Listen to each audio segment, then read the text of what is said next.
Suppose कीजिए अब मेरे फादर का बिजनेस है, अब वो मुझे हैंड ओवर कर रहे हैं। हम्म। ओके। Next line. अब उससे सक्सेशन के बाद अमलगमेशन।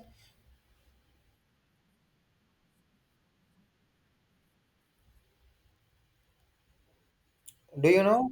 पता है आपको अमलगमेशन क्या होता है?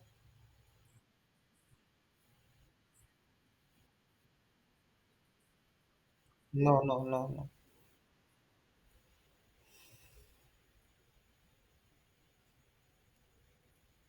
बेटा अमलगमेशन नहीं होता है। सपोज आपके पास एक बिजनेस है और मेरे पास एक बिजनेस है, और हम उन दोनों को एक ज्वाइंट कर लेते हैं, एक ही बिजनेस बना लेते हैं। उसे बोलते हैं अमलगमेशन। ओके। ठीक है। नेक्स्ट। डीमर्जर क्या होता है? डीमर्जर क्या होता है? अमलगमेशन जैसे आप ये बोल सकते हो कि आइडिया और वीडियो वीडियो को आइडिया और वोडा ने लाइक है अमलगमेशन टाइप ही कर रखा है। अब मुझे पता नहीं उन्होंने मर्जर कर रखा है क्या कर रखा है, बट आप इसको बोल सकते हैं। ओके। एंड डीमर्जर ये होता है कि जब दो बिजनेस एक ही बिजनेस बन जाए। ओके। हम्म। नहीं नहीं नहीं, डीमर्जर ये हो गया कि आपके दो बिजनेस से और आपने एक बना लिया। लाइक है, सपोज कीजिए हीरो और होंडा का मर्जर हो गया और अब वो हीरो होंडा हो गए, लाइक दिस। ओके। हम्म। हाँ, ट्रांसफर ट्रांसफर ऑफ शेयर का मैटर होता है बेटा। ठीक है, आप कितने परसेंटेज ऑफ शेयर कर रही है, एक ब्रॉड कॉन्सेप्ट है अकाउंटिंग का। जिन सप्लाई पे टैक्स नहीं लग रहा, वो मैंने आपको सेकंड लास्ट शायद नोट्स दिए हुए हैं। मैं उसको उस स्क्रीन को अभी मैं आपको बताऊं कौन सी स्क्रीन है वो। हाँ हाँ। ओके। तो इसको रीड कीजिए एक बार अभी। नहीं अभी नहीं, फिर हम थोड़ा सा वो हो जाएंगे। हाँ, अभी इसको चलने दो। हम्म। हम्म।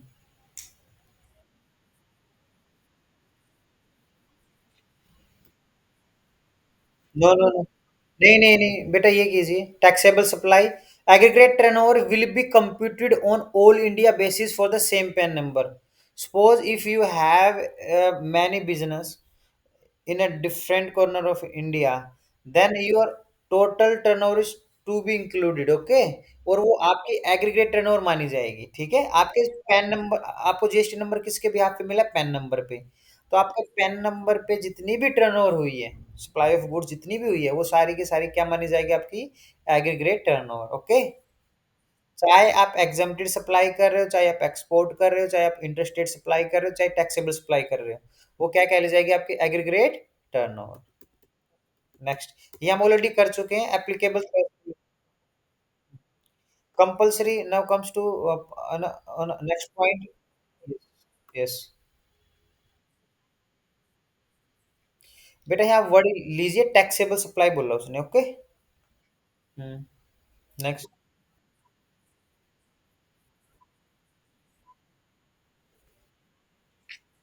मीन्स आपका रजिस्ट्रेशन प्लेस ऑफ बिजनेस नहीं है। हम्म।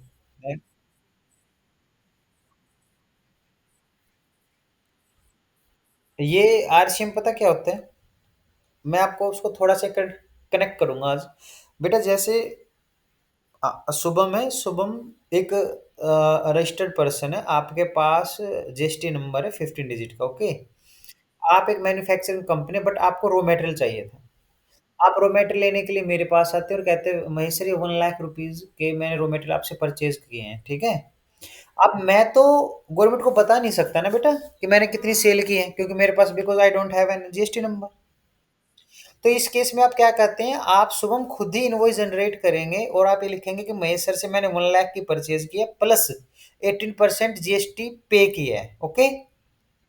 और आप मुझे पेमेंट करेंगे 1 लाख की, और 18,000 जो रुपीज आ रहे हैं, वो आप खुद ही मेरे बिहाफ पे आरसीएम के अंडर आप पेमेंट कर देंगे गवर्नमेंट को। तो वो, हाँ, तो फिर वो आपका इनपुट से हो जाएगा। ओके। आप बाद में उसका बेनिफिट ले सकते हैं, वो अलग केस है। आप समझ में आ गया आरसीएम क्या होता है? नेक्स्ट।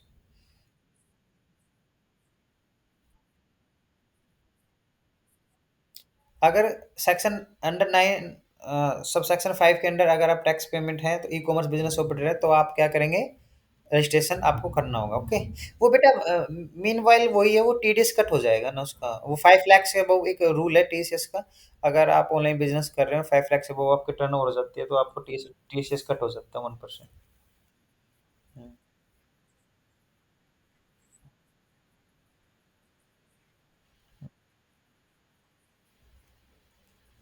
ई कॉमर्स बेटा मैं टैक्स की बात नहीं कर रहा, मैं इनकम टैक्स में आ गया था, वो आप फिर आप कंफ्यूज हो जाएंगे, मैं टर्नओवर की बात वो इनकम टैक्स की कर रहा था। ओके। हम्म।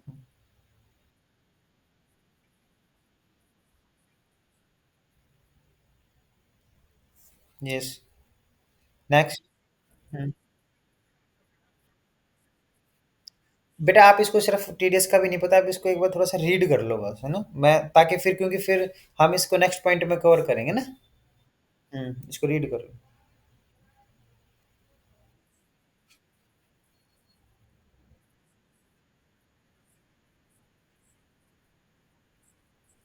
हम्म। आप इसमें जो ये सेकंड लास्ट है इसको रीड करो। ये जो टीसीएस की बात की थी, टैक्स कलेक्टेड एट सोर्स, क्या फुल फॉर्म बनती है, टीसीएस ही बनती है ना। अब आपको समझ में आ रहा है मैं किसकी बात कर रहा था। जो जितना टीसीएस, जितने भी ई कॉमर्स ऑपरेटर होते हैं ना बेटा, सपोज करिए, चलो मैं आपको बताता हूँ क्या है। मैं एक अमेजोन है, अमेजोन पे मैं सप्लाई करता हूँ अपने गुड्स, और अमेजोन आगे मेरे गुड्स क्या करते हैं, सेल करते हैं। तो जो कस्टमर का पेमेंट आएगी वो किसके पास आएगी, अमेजोन के पास। अब अमेजोन ने मुझे पेमेंट करनी है, अमेजन एक तरह से मीडिएटर है। अमेजन अगर जैसे मेरे 5 लाख से वो होते तो 1% टीसीएस कट कर लेती है, और as per the income tax वो गवर्नमेंट को सबमिट कर देती है, मुझे देगी 495। तो उस केस में ई कॉमर्स ऑपरेटर को कंपलसरी हो जाएगा जीएसटी नंबर लेना। ओके। नितिका बेटा समझ में आ रहा है ना। नितिका आज ये कहेगी कि सर ने मुझे बोला था कि आज मुझसे जीएसटी रजिस्ट्रेशन करवाएंगे और फिर ये रीडिंग करवा रहे हैं। ओके ओके ओके, रीड कीजिए बेटा।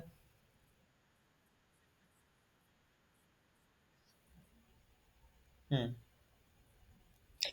ये कह रहा है कि जो पर्सन रजिस्ट्रेशन नहीं, कंपलसरी नहीं है, वो सपोज बेटा ये है, अगर आप एग्रीकल्चर लिमिटेड जो सप्लाई प्रोड्यूस कर रहे हैं, लैंड वगैरह ये अपने क्रॉप्स वगैरह वो कर रहे हैं तो नहीं लेंगे आप। अगर आपकी थ्रेशोल्ड लिमिट जो 20 लाख से बिलो तो नहीं लेंगे। ओके। कैजुअल टैक्स पेयर है, थ्रेशोल्ड लिमिट से आप बिलो, आप इसको इसको रीड करना है आपको, ठीक है। Where and by when to apply for registration, आप कब और कैसे जीएसटी नंबर अप्लाई करेंगे ये एक बार रीड कीजिए, इंपॉर्टेंट है। नितिका आप कुछ कह रहे थे क्या बेटा। ओके। कीजिए बेटा, ये वाला कीजिए आप रीड। यस बेटा, where and why we apply, when to apply for registration.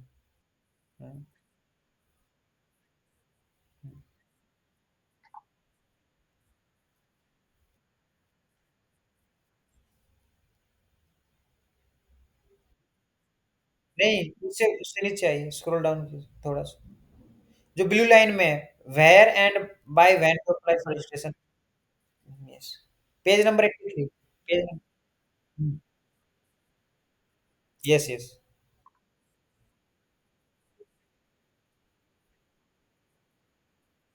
Okay.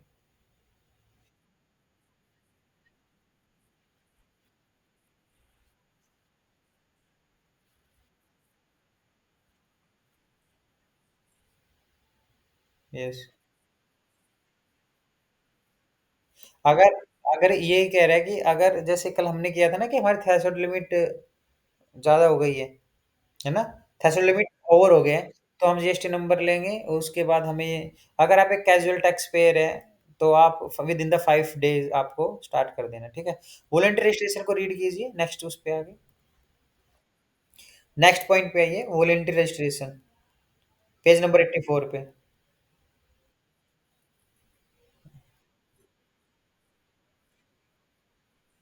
Yes, उससे बिलो आइए। हम्म।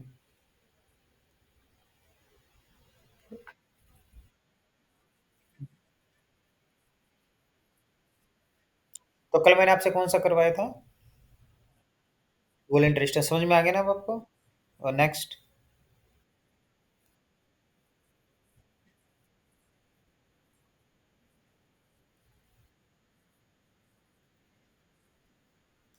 ये बेटा अगर कोई नोटिफाइड एजेंसी यूनाइटेड नेशन की, तो उनकी उनको उनके लिए ये यूएन नंबर, ठीक है, उसके हिसाब से आप जीएसटी रजिस्ट्रेशन कर सकते हैं, ठीक है।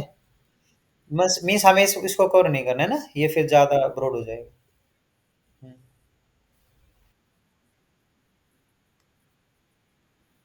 हम्म।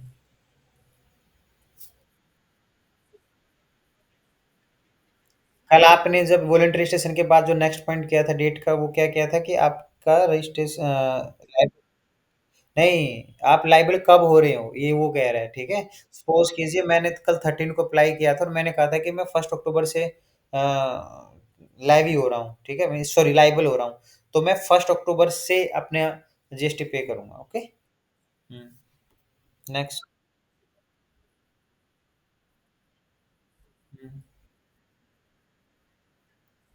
मीन्स अगर आप एक न्यू बिजनेस स्टार्ट कर रहे हैं और जब आपको डिपार्टमेंट ने रजिस्ट्रेशन नंबर दिया है, तब से आप लाइबल हो जाएंगे, ओके।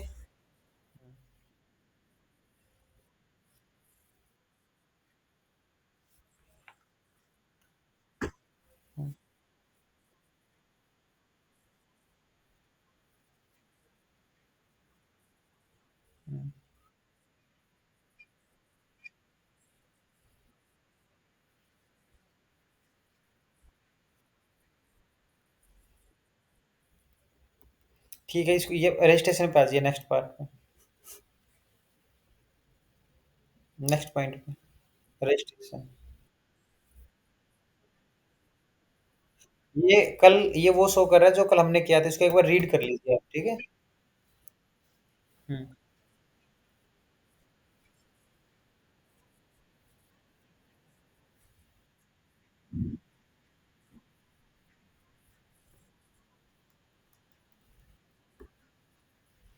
आपसे क्वेश्चन इंटरव्यू में क्वेश्चन पूछ सकते हैं कि कौन से पार्ट में आपने अप्लाई किया था जीएसटी नंबर, तो REG 1 में, ठीक है। नेक्स्ट।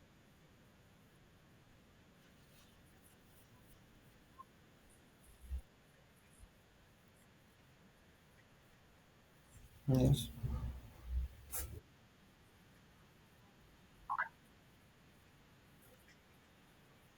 हम्म,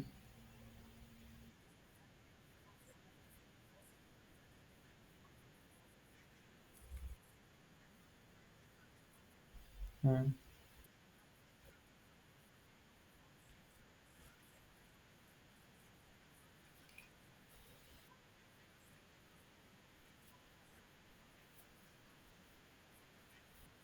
बेटा I think when you apply the process was the same ना।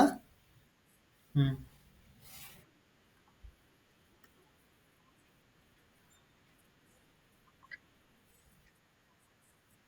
हम्म।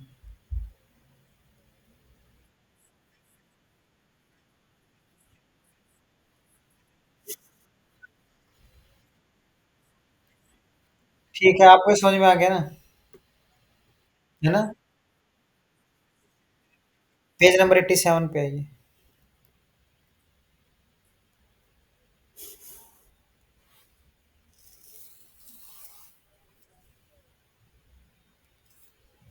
पेज नंबर 87 पे आए आप।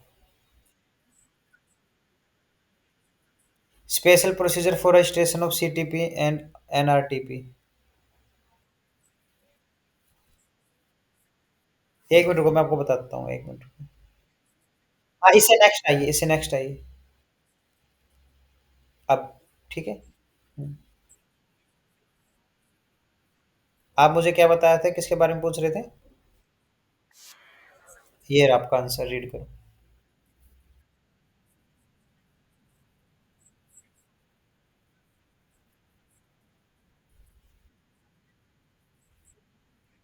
ये कह रहा है कि आप अगर आप दिल्ली में रह रहे हो, दिल्ली में आपका एक ऑफिस है, ठीक है, और एक दो स्टेट में और भी है, बट आप ये चाह रहे हो कि आप दूसरे स्टेट में और अपने बिजनेस की सप्लाई करें, बट आपका वहाँ फिक्स प्लेस ऑफ बिजनेस नहीं है, ठीक है। In that case it's must to obtain GST number, okay.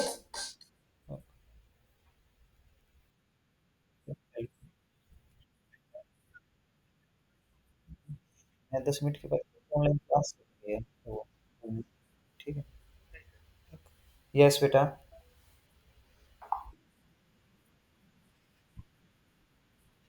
No residence taxable बेटा एनआरआई हो गया। आप इसको ये कीजिए कि वो इंडिया का पर्सन नहीं है, रेजिडेंस पर्सन नहीं है। मैं आपको ये इनकम टैक्स में बताऊंगा कि what is are I and what is the NRI. Okay.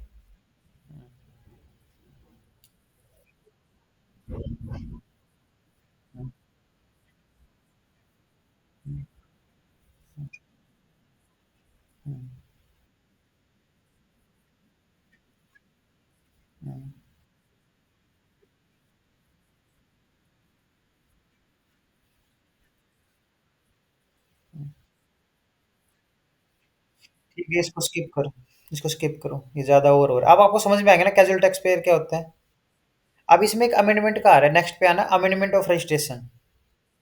बेटा इसमें आप ये चीज़ें सपोज कीजिए, अब आपको अपने गुड्स और ऐड ऑन करने हैं या कुछ आपको बिजनेस अपना कम करना है, तो जो आपने एचएसएन नंबर में 5 गुड्स दिए थे ना, आप उसमें और ऐड ऑन करना चाह रहे हैं, तो उसके लिए आप क्या करेंगे, तो उसमें एक ऑप्शन होता है अमेंडमेंट ऑफ रजिस्ट्रेशन। हम सर्विस में जाके उस पर क्लिक करके वो कर सकते हैं। ओके। अगर आपको रजिस्ट्रेशन नंबर कैंसिल करना है तो क्या होगा, तो उसके लिए भी क्या कहते हैं, सर्विस में जाके एक ऑप्शन आता है cancel two your registration number. ठीक है। बट उसमें एक कॉन्सेप्ट होता है, मैं आपको अभी रीड कर रहा हूँ। ठीक है। आप ये पेज नंबर 88 में आप बाद में देख लेना, मैं इसको रीड कर रहा हूँ तो फिर ज्यादा लेंदी हो जाएगा। ठीक है। Registration can be cancelled by the proper officer on his own. A registered person has contravened the prescribed provision. A registered person has not filed return for continuous 6 months or two tax period, return for a financial beyond 3 months from due date of furnishing the said return for composition supplier. Voluntary registered person has not commenced the business within 6 months from the date of registration. ये बेटा ये नहीं, sorry ये दूसरा क्या, procedure for cancellation ये रहा। हाँ, पेज नंबर 89 पे देखना है। ठीक है। आपको कह रहा है कि अगर आपको कैंसिलेशन करना है तो आप क्या करेंगे, कह रहा है registered person seeking cancellation shall apply for the same within 30 days of the occurrence of the event warranting cancellation. अगर आप वो कैंसिलेशन करना चाह रहे हैं तो आप 30 days के अंदर अंदर अप्लाई कर सकते हैं। ठीक है। सपोज कीजिए आपने अभी अपना बिजनेस क्लोज किया, वो वाइंड अप कर दिया, तो अब आप क्या कर सकते हैं, कैंसिलेशन के लिए प्रोसेस कर सकते हैं। ठीक है। Where the proper officer cancel the registration number. अब ऑफिसर के हैंड में होता है ना बेटा, वो कैंसिल करे या ना करे। तो कह रहा है PO shall issue SCN number supply करेगा वो रजिस्टर्ड पर्सन को। जब आपने अप्लाई किया जैसे कैंसिलेशन के लिए, तो विद इन 7 डेज में वो अप्लाई कर देगा आपका एससीएन नंबर। ओके, इशू कर देगा। ठीक है। वो उससे आपको आंसर करेगा, कुछ क्वेश्चन करेंगे, आपको उनके आंसर देने। ठीक है। ओके। ये होता है कि विद इन 90 डेज में ना वो कैंसिल माना जाएगा। ठीक है। फिर उसमें कुछ रिटर्न फाइल करनी होती है, वो आप करेंगे। ठीक है, बस इतना ही था। मीन्स आपको पता होना चाहिए कि हम कैंसिलेशन कर सकते हैं। ज्यादा तो नहीं हो, हैवी तो नहीं हो रहा। हाँ, क्योंकि बेटा करवाना, मैं आपको पता है मैं कौन सा कहाँ से लेके आया हूँ पीडीएफ वगैरह। ये मैं आईसीआई की जीएसटी लेके आया हूँ, जो जीएसटी जो सीए में बच्चे पढ़ते हैं ना जीएसटी, मैं उसकी पीडीएफ बनाई है मैंने। थोड़ा सा हैवी हो जाएगा पर डोंट वरी। ओके। आप जो मैंने आपको पीडीएफ शेयर की थी, सेकंड पीडीएफ पे आई है जिसपे मैंने लिख रखा है जीएसटी फ्रेमवर्क, उसको शेयर कीजिए।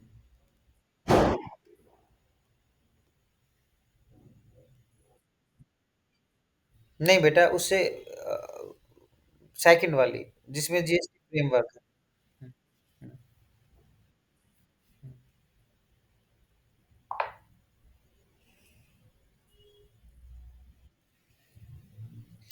ये जो मैंने आपको सीजीएसटी और एसजीएसटी का बताया है ना बेटा, ये हमें अभी बताया ना कि intra state supply. Intra state supply मैंने क्या बताई थी, विद इन द स्टेट जब आप सप्लाई करते हैं। और अगर आप स्टेट लाइक स्टेट में हरियाणा में कर रहे हैं तो एसजीएसटी लगेगा और सीजीएसटी लगेगा। ठीक। ओके। ये जो एक्ट के बारे में बताया गया कि सीजीएसटी क्या होगा, सेंट्रल गवर्नमेंट के अंडर आएगा, इसका एक एक्ट बना हुआ है अलग से। एसजीएसटी के लिए स्टेट गवर्नमेंट के अंदर आएगा, और ये भी सेपरेट जीएसटी लेजिस्लेशन बना हुआ है। यूटीजीएसटी क्या होता है, जो मैंने यूनिटेरिटी का आपको बताया था। अगर आप यूनिटेरिटरी में सप्लाई ऑफ गुड्स कर रहे हैं विद इन द यूनिटेरिटी है, तो यूटीजीएसटी और सीजीएसटी लगेगा। ये एक्ट बना हुआ है। अब इंटर स्टेट सप्लाई पे आ जाइए, जो मैंने आपको बताया था, from one state to another state, IGST. Okay. ये जीएसटी स्ट्रक्चर है। इसमें आप सेकंड वाला आप देखेंगे तो उसमें शो कर रखा है कि जीएसटी कितने पार्ट में किया है, सी जीएसटी में एंड आई जीएसटी। ये समझ में आ गया आपको इतना? ठीक है, अब थर्ड वाले उसमें आइए, पीडीएफ में वो शेयर कीजिए मेरे पास। हाँ, जो आप मुझे विद इन और आउट वाली कह रहे थे।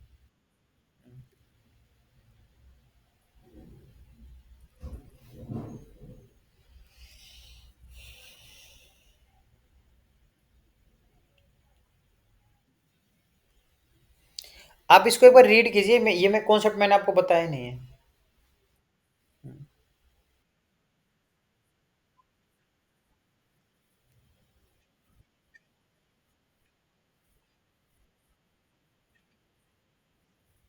हम्म।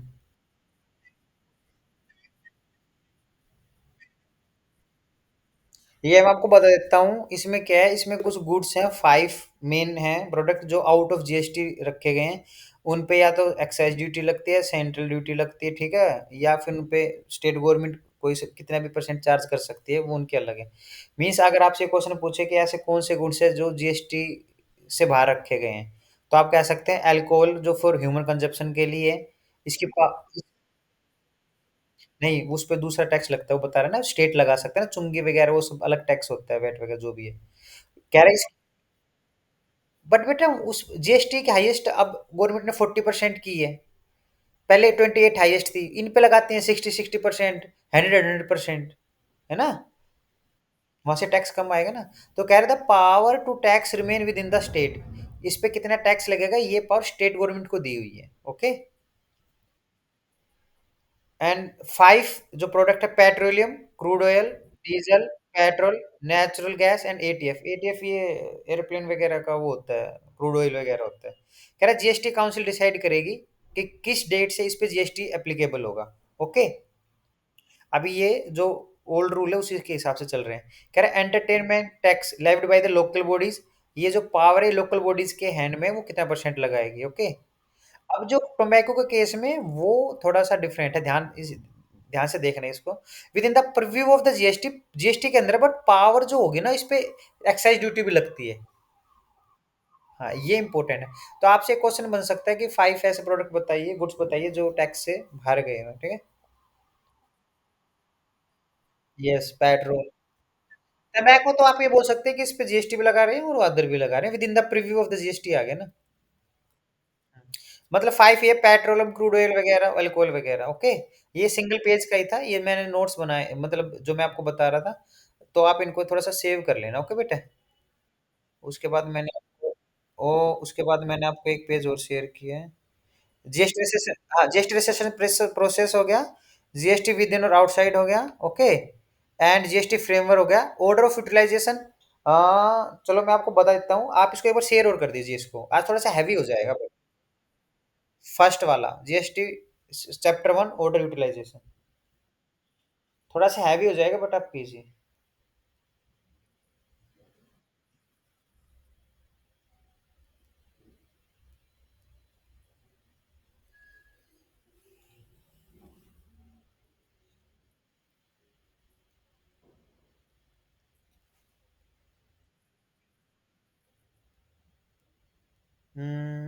होने वाली है, यस। इसमें बेटा आप इसमें जो ब्लैक कलर का है ना, order of utilisation of credit, इसको मैं एक बार बता रहा हूँ। तो देखो क्या होता है, सपोज कीजिए अब शुभम ने क्या किया, with in the state good supply की, उस पर क्या लगा, सीजीएसटी और एसजीएसटी, ठीक है। तो आपके पास 10,000 का इनपुट सीजीएसटी है और 10,000 का रुपीज एसजीएसटी है। इस मीन्स ये हो गया कि आपने गवर्नमेंट को पे किए हैं, ओके। सपोज कीजिए जब आपने मुझसे सेल किया था, तो मैंने आपसे टैक्स लेके आपके ब्याह पे गवर्नमेंट को पे कर दिए थे। तो एक तरह से ये आपने ऑलरेडी एडवांस में पे कर रखे हैं, ओके। और ऐसे ही आपने एक सेल की थी निकिता को, वो थी हरियाणा से बिलोंग कर रही थी, तो वो होगी आईजीएसटी, ओके। अब जब आपने निकिता को सेल किया आईजीएसटी, तो आपने निकिता से पेमेंट ली है 20,000 की, सपोज कीजिए 30,000 का टैक्स। अब बात ये आ रही है कि गवर्नमेंट कहेगी कि लाओ मुझे टैक्स पे करो। आप कहेंगे सर 20,000 मेरे, मैं 10,000 पे कर रहा हूँ क्योंकि 20,000 में ऑलरेडी पे कर चुका हूँ। ठीक है। इसमें प्रॉब्लम ये आ रही है कि गवर्नमेंट ये कहेगी कि नहीं वो तो आईजीएसटी का है और आपने सीजीएसटी खरीद रखा है ना, तो आप नहीं उसको उससे पेमेंट नहीं कर सकते। तो आपको इतना ही मानना है कि आईजीएसटी में से आप सीजीएसटी और एसजीएसटी की पेमेंट कर सकते हैं। आज आपको इतना ही याद रखना है, बाकी हम कल कंटिन्यू करेंगे, ठीक है बेटा। और कल मैं आपसे क्वेश्चन करूंगा इन्हीं के बिहाफ पे। और निकिता कल प्लीज एक बार थोड़ा सा लैपटॉप अरेंज कर लेना, नहीं तो फिर हम कल एक बार फिर दोबारा रिवीजन करेंगे जीएस रजिस्ट्रेशन की, और फिर मैं कल अनदर नोट्स आपको शेयर करूंगा। ओके बेटा।